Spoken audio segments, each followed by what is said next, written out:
सोमवारी म्हणजेच 14 मार्च 2016ला प्रक्षेपित झालेल्या रात्रीचं खेळ चालेच्या भागामध्ये माधवने निलिमाच्या कपड्यांच्या बॅगमध्ये चिखल पाहिल्यानंतर त्यांना जबर मानसिक धक्का बसतो, ज्यामुळे त्यांना ताप येतो। घरातील सर्व चिंतित होऊन निलिमाला गुरव काकांकडून उपचार करण्याचं सुचवतात, पण निलिमा कोणत्याही स्थितीत आपल्या मतात परिवर्तन करणार नसल्याचं सर्वांना ठणकावून सांगते।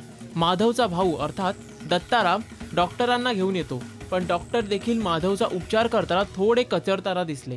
माधवची मनस्थिती पाहून ते उपचारासाठी तयार नसतात, पण निलिमाने सज्जड दम भरल्यानंतर माधवला कसंबसं इंजेक्शन देऊन आपल्या कामातून ते अंग काढून घेतात आणि निघताना निलिमाला गुरवजी जे सांगतील ते ऐकण्याचा सल्ला देतात। डॉक्टर घरातून निघतच असतात, तितक्यात गुरव काका घरात येतात आणि निलिमाला सांगतात मी सुद्धा माधवला तपासतो, पण निलिमा माधवला भेटण्यापासून गुरव काकांना रोखते।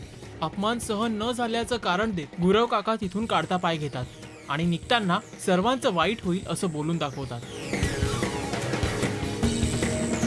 पण ही बाब कोणालाच पटत नाही। निलिमाची सासू आणि सरिता वहिनी देखील निलिमावर संतापतात, पण दत्ताराम गुरव काकांना आणायला जातो आणि त्यांना भेटल्यावर माधवला बरं करण्याची विनंती करतो। गुरव काका घरी येतात आणि निलिमाला भेटायचं असल्याचं ते सांगतात। निलिमा अगदी रागाने त्यांना भेटायला खाली येते, पण गुरव काका तिला अट घालतात की तू हे गाव सोडून जायचं नाहीस।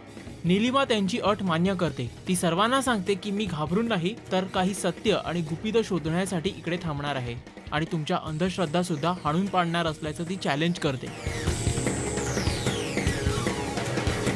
रात्रीचं खेळ चाले या प्रोग्रामचे हायलाइट्स जाणून घेण्यासाठी पाहत रहा राजश्री मराठी।